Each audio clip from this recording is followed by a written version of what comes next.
Good morning. My name is Barbara. I'm one of the dietitians at Eisenhower Health. I am going to talk to you today about going plant-based and how to get started. Just to get started, I first want to just discuss what it means to be plant-based. So you've probably heard like the word vegan before, which can be, obviously is plant-based, but plant-based doesn't necessarily mean that you're completely vegan. It just means that you're primarily plant-based, right? So there's many different ways to do that. So some people might like to be, completely plant-based. For other people, especially just getting started, they might be transitioning gradually. So and we'll talk more about that. So, as far as plant foods, plant foods can be foods that come from plant sources, right? So that's, going to be your fruits, your vegetables, beans, legumes, peas, all of your pods, your grains, vegetables, starchy vegetables such as potatoes, non-starchy vegetables such as, greens, cauliflower, all sorts of the, vegetables. So, there goes on and on. So we'll talk a little bit about these different foods and how to start incorporating them into your lifestyles. Oh, they're asking if you can take off oh, your mask. can you hear me better now? Yes. Oh, okay, very good. Okay. And why are we doing this lecture? So I know it's becoming more popular, the plant-based diet. So you might have seen a documentary on plant-based, or maybe you've seen some articles on it, or some research studies on plant-based diets and the positive effects on health. Also, if you're big on social media, you probably see a lot trending all the time on plant-based diets, as well as restaurants are now starting to incorporate more plant-based meals, just by popular demand. There's been a lot of celebrities, that are, have been becoming plant-based and, being spokespeople for that. Grocery stores are now catering to plant-based. Even like food labels are starting to say plant-based on something that's clearly a plant food. It's kind of everywhere as well. So loads of books and things like that, and we'll talk a bit about some additional resources if you want to read more about it after this lecture. So why are you interested in plant-based, right? So a lot of people are interested in plant-based diets, but not everybody, may have the same reason, or maybe it's, multiple reasons, right? So for some people, it might be, concern, for animals, humane reasons. For other people, maybe, you were diagnosed with a medical condition, or you have family history of a medical condition, and you're just trying to do everything you can to try and, prevent, getting that medical condition. For some people, it might be more of a spiritual component, but or you might have another reason here that I isn't listed. So or multiple, right? So regardless of what your reason is, glad you joined today, and we're gonna talk a little bit about how to get started on your journey. So I wanted to, take a little bit of time just to talk about whole food plant-based as well.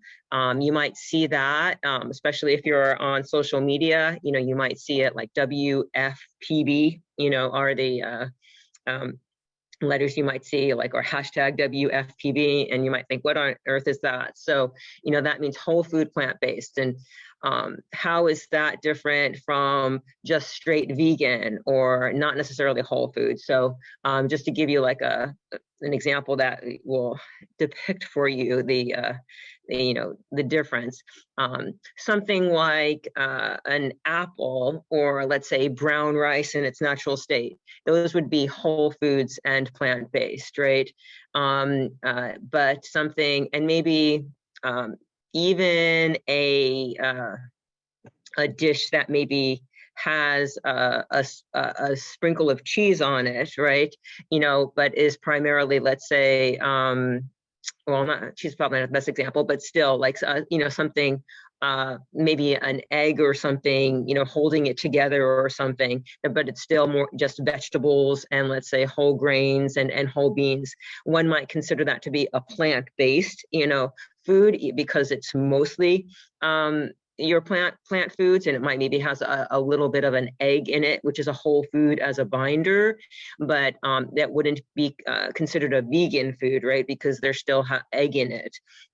Whereas something that is not necessarily even whole food, something that could be like a soy burger that's isolated soy protein with you know, rice starch and or rice protein and a lot of extracts and isolates and things like that. You know, these wouldn't be considered whole foods. You know, even your canola oil and things like this, you know, these would be, let's say, extracts of foods or isolates, like the isolated soy protein. That would not be considered a whole food, but that might meet the, you know, criteria for what a vegan, you know, food is. So, you know, you know, that's a little different. So we're gonna, you know, talk a little bit about all of that more on some of the slides coming up. So, you know, as I was just saying, so, you know, a whole food would be more, you know, like your, you know, brown rice, your beans, legumes, peas, you know, all your fruits and vegetables sort of thing.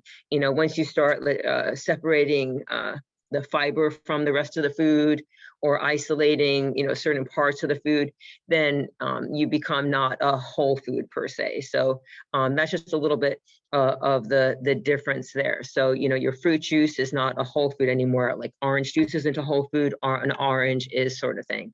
The isolated soy protein is not a whole food, but soybeans are a whole food. So I would ask for questions, but if you want to put them in the chat, I can always address them at the end. And again, you know, a vegan, also the word vegan can, you know, reflect not just food. It has other components to it, especially, you know, people that are vegan for, you know, humane reasons, you know, that might carry over to other areas, you know, such as, you know, clothing and the, you know, ethical treatment of animals. Oops. I am trying to go back. Oh, there we go. Okay. Okay. So, yeah. So, you know, if you're vegan, you know, some people, you know, might be, you know, concerned about leather and, you know, things like that. So we're just focusing on the food components today. So if you're just transitioning, you know, to a plant-based diet, you know, you might be concerned that you're not ready to be completely vegan, or that this is going to make you have to throw away everything, you know, in your house right now, or it's just not going to be practical for traveling or that sort of thing. So you want to, you know, look at where you are and, you know, come up with some simple steps, you know, gradual steps to get to your goal, you know. And I put the acronym here for, you know, SMART goals, you know, as you can see: specific, measurable, attainable, relevant, time bound. This is smarter, so it also has exciting, you know, with a reward, you know, but you know, same concept, right? Just you want to start, you know, with small goals that are realistic, you know, that you're definitely going to be able to be successful with. So again, like, you know, what is right for you may not be, you know, right for somebody else, you know, so everybody's going to be in a different place, right? And, you know, you just really want to make sure, you know, when you're getting started, that, you know, you are honest with yourself, that you have an honest conversation and, you know, determine what's realistic. And even if your ultimate goal is to be more plant-based than you think you're capable of right now, you know, making sure that you're just, you know, the changes that you're making are realistic so you can be successful. Otherwise, you might just set yourself up for failure, which, you know, might cause you to get disappointed and then stop altogether. So which is obviously not going to help you reach your ultimate goal. So again, like just looking at the things that you might be taking into consideration, you know, as far as everybody being different, you know, it's not one size fits all. and that's what the word, the words plant-based, sort of, reflect, right? That it's, the degree to which you're, needing to be plant-based, wanting to be plant-based is, everybody's going to have their different ideas, right? Some of it's going to be, they're based on, physical, concerns, beliefs, lifestyle, all of these types of things. So just to talk a little bit about the food, right? So phytochemicals are nutrients, found in plants. The word phyto means plant. When you start adding more plant foods into your diet, you're going to get loads of nutrients, right? Phytochemicals, plant nutrients. These include antioxidants, and antioxidants, help reduce your risk of cancer, sort of thing. And that would be really high in like your fruits and vegetables. When you look at the colors of the fruits and vegetables, the different colors are different antioxidants. A different antioxidant gives a food its red coloring. A different antioxidant, gives its food, the blue coloring, that sort of thing. So now, as far as saturated fat, some plant foods are high in saturated fat, but there is no dietary cholesterol in a plant food, because cholesterol is made in the liver. So plants don't have a liver, so you won't find any cholesterol in a plant-based food unless it's not a whole food, right? And it's and they've somehow added some type of animal source, such as real butter or something like that, that, could be potentially a cholesterol source, but something that is just a plant source, can't have cholesterol in it.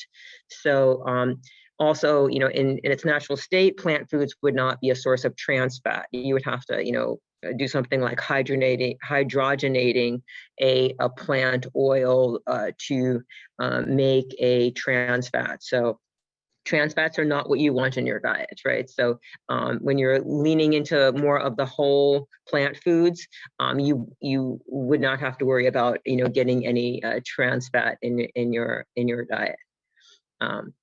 Sometimes, people ask about B12, iron, vitamin D, and calcium.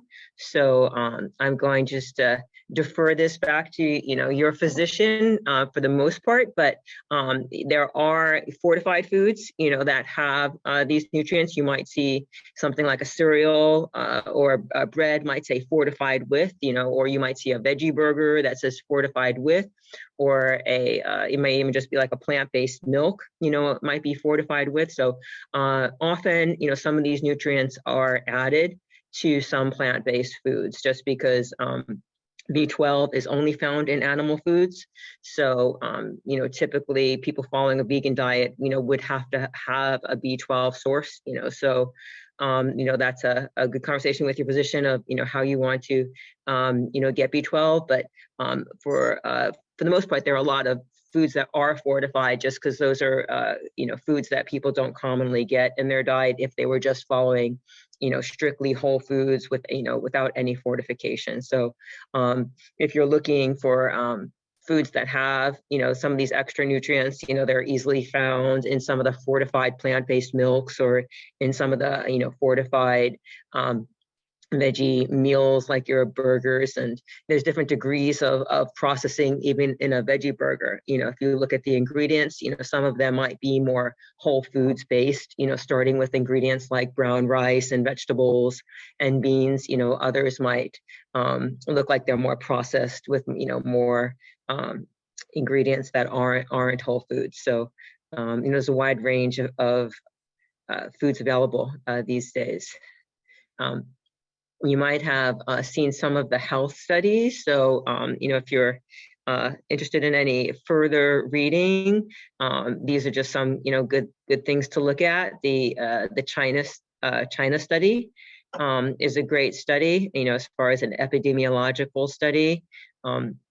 The Adventist Health Study, and the book on the blue zones. There's also some websites, that give you some more information on these. You might have heard of the blue zones. Loma Linda is, one of the blue zones in North America. These are areas where, people live to be 100 years old with, in relatively good health, compared to other areas of the world. So, those are great for further reading.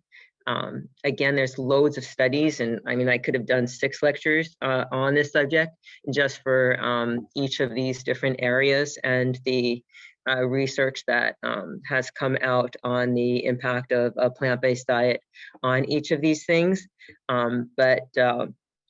Again, just overviewing that today, because I do want to talk a little bit more about the actual meals. So there's loads of research out there. You can check out the National Library of Medicine, National Institute of Health, PubMed, that sort of thing, if you're interested in more research articles.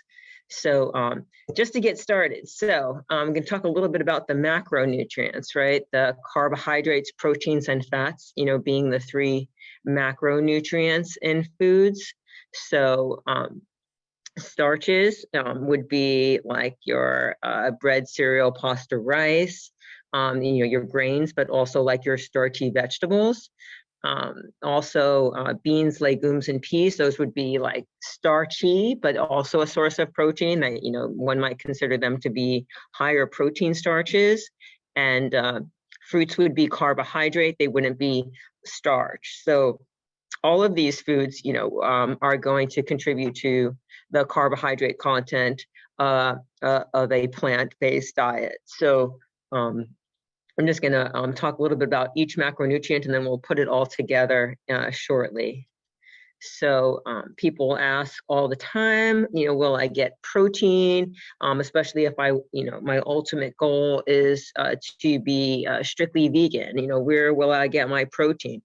And there's protein in so many foods. Even your grains have protein in them. Even your vegetables have protein in them. So some of the more concentrated sources of protein are going to be like your beans, your legumes, your peas, that sort of thing. Tofu, would be like your soybeans, that soybean curd, you might be familiar with that. Your milks, I'm referring to your plant-based milks. Some of those might be higher protein than others. So something like your soy milk is going to be a source of protein, and as well as the different type of burgers. And burgers is such a broad word.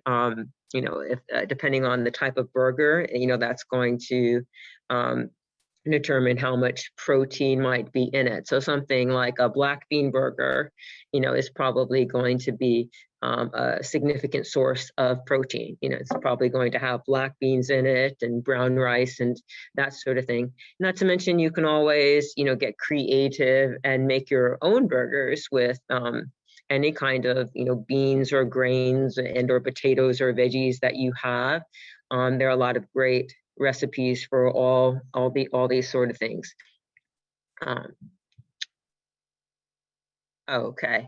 As far as fats, the fats are still an important part of the diet. So looking at your whole foods, your whole food sources of fats in a plant-based diet are going to be some of the higher fat plant foods, such as your nuts, like your almonds, your walnuts, that sort of thing.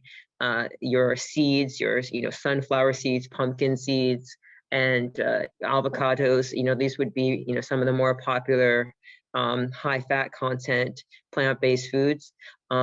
Oils would be a source of fat. It wouldn't be considered a whole food. So all of these, would contribute fat to the diet. So depending, what your goals are, some people, may need to watch their fat intake more than others, so, these would be some of the foods that, might come into play, if you're trying to follow a fat restricted diet.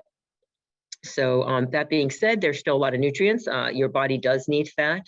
and especially I get asked the question a lot, what are good sources of omega-3 fatty acids? And obviously, something like your walnuts, your flax seeds, your, these sort of things, can be, good additions to the diet for omega-3 fatty acids. So used in moderation, just because fat tends to be pretty concentrated. Okay, dining out. What do I eat when I dine out? So as far as eating out, fruits, vegetables, tend to be found all over the place. So fruits and vegetables, as close to the natural state as possible, are just fruits and vegetables. You can be specific, when you request how you want these prepared, to, say that you don't want them, cooked in any kind of animal product or any animal product added to it, if that's, depending on how strict you are wanting to be or need to be. So as far as oil, same thing. If you're really wanting to not have added oil, you can have this conversation either before you go to the restaurant or when you get to the restaurant, and ask for things to not be made with a lot of oil or with any oil, depending on, what that restaurant is able to do. But these days, as far as plant-based, many restaurants have, even just clearly labeled, plant-based on the menu. They may even have like a whole section, called plant-based on the menu. So that's becoming extremely popular. So, and, before you even decide what restaurant you want to go to, you can, check that out. Most restaurants have their details online, between the menu and the nutritional information. There's so much that you can, just kind of surf on the internet before you decide even where you want to go of what a restaurant looks like it caters to your needs. So some other tricks, are you might not want to order the entree. Some restaurants that may look like they cater only to, heavy animal based meals. You might just, see some options on some of the side dishes and get creative and see if they're able to be as creative and maybe make a plate for you, right? So if you see that they're serving salmon with red potatoes and asparagus, if you might be able to, ask them if they could make a plate for you, with red potatoes and asparagus and that sort of thing. And if you see there's a salad that has garbanzos and chicken in it, you might just ask them, can I have that salad with just the garbanzos and not the chicken? So, just, exploring the different options and, not being afraid to ask. Cost, this is another question. Some people, there's, so many different ways to become plant-based.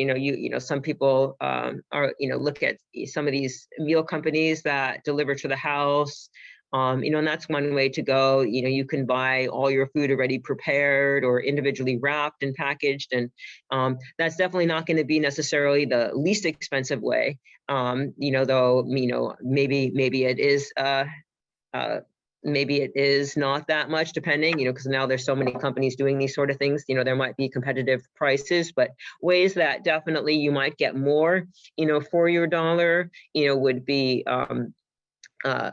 doing some of the preparation or some of the repackaging yourself. So usually, when the more individually wrapped you buy things, usually there's a cost associated with that. So if you want things portion sized, sometimes buying, the bigger amount and then dividing it yourself is one way to cut the cost of that. Buying things more in bulk as well,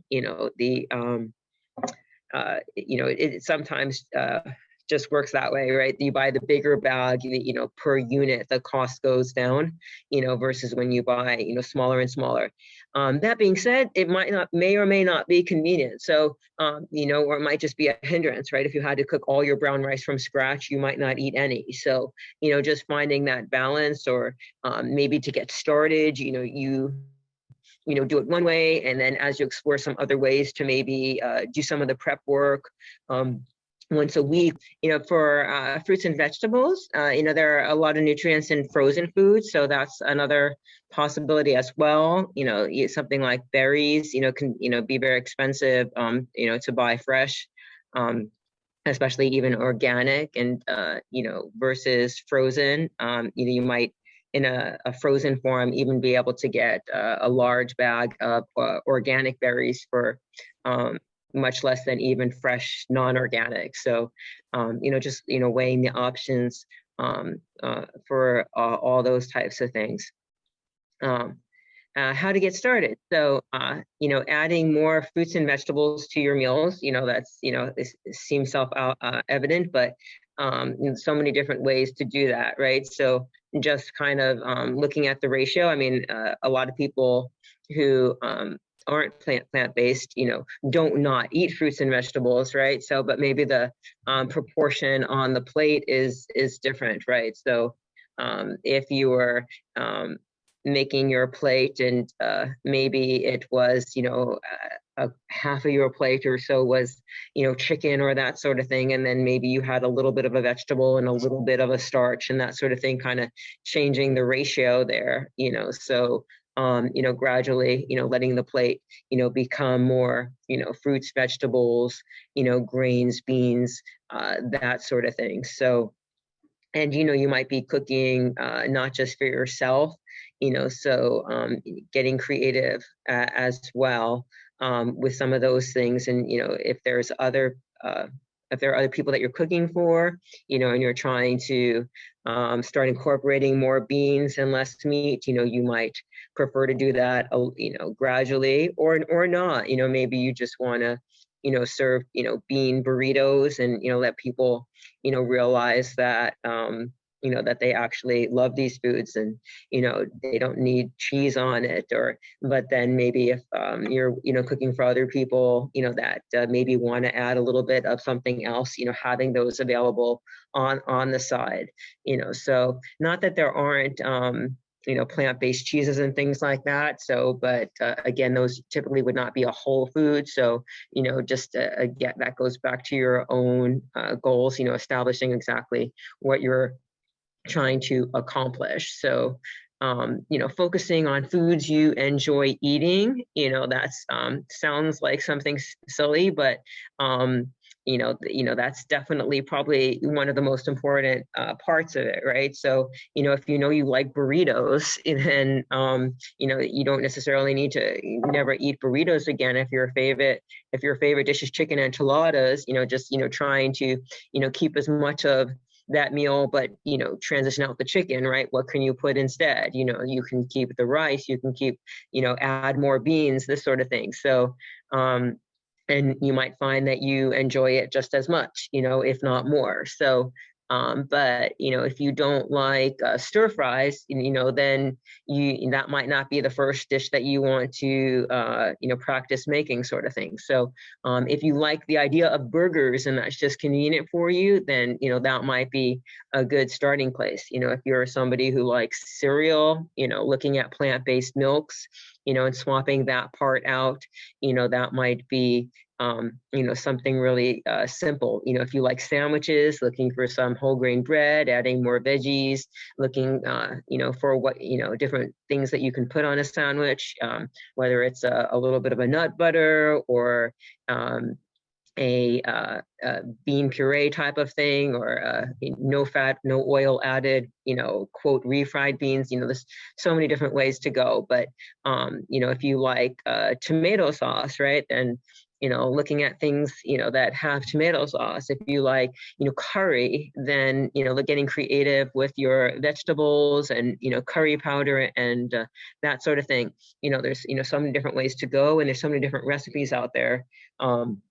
But the flavors that you like, starting with the flavors that you like, is a great starting place. Replacements, as far as dairy, there's loads of alternatives out there, some more processed than others. So as far as even yogurts, there are even plant-based yogurts available. There's plant-based cheeses, but if you're trying to watch your fat intake, or you're trying to be more whole food based, just reading the labels is going to be helpful. So even if you're looking, let's say, for something like a little bit of an almond milk, right? If you're trying to, minimize some of the extra ingredients, looking for one that's maybe, more, simple in its ingredients, might be helpful. Whereas if you're looking for some, to get some of the fortification in, then you might look for one that has, some added fortification. So there's loads of different ways to, do this. So as far as beef, black beans, can be a really good alternative for, some of the, beef replacements if you're, trying to make a veggie burger or veggie loaf sort of thing, or just a dish, and, flavor it in a more of a beef way. Even your lentils, or any of your red beans, can be used, to make burgers like that. There's loads of veggie options out there as well. And just, keeping in mind that these could be especially helpful transitioning, but these aren't necessarily whole foods, but there's loads of foods out there, that are, plant-based alternatives to beef and to chicken as well. If you like to cook, your garbanzo beans, are probably, roasted, if you learn how to roast them just so you might be able to, get something that, satisfies that taste that you liked in the flavor of chicken, might have more of that nutty, richer flavor to it than you might have in just, let's say, canned garbanzos when you open the can. Eggs can easily be replaced if you're using eggs as a binder. Chia seeds, flax seeds, ground flax seeds, with a little water, can easily be an egg replacement. Tofu can be used if you're trying to replace something like scrambled eggs. There's even something called like a tofu scrambler type thing, that helps to season the tofu to make it like eggs. Or you could just add a little turmeric or something just to give them a little, the tofu a little bit of a yellow color, and then any seasonings of your choice sort of thing, and, cook the tofu the same way that you might cook scrambled eggs. As far as additional reading, FOK stands for Forks Over Knives. That was also a documentary. And they have a website, and they have all kinds of social media that you can, join and follow. PCRM stands for Physicians Committee for Responsible Medicine, and that overlaps Dr. Barnard's website, which I think is drbarnard.com. I didn't put that here, Dr. Neil Barnard, but there's loads of information at that website as well. drmcdougall.com is another great source. Dean Ornish, Dr. Dean Ornish's site as well has lots of valuable information. Dr. Esselstein's site and Dr. Greger's site, nutritionfacts.com. And all of these doctors have, books and that sort of thing as well, some audiobooks. And if you go to their website, you'll find more information on all of those things as well. That is my last slide. Am I open to questions?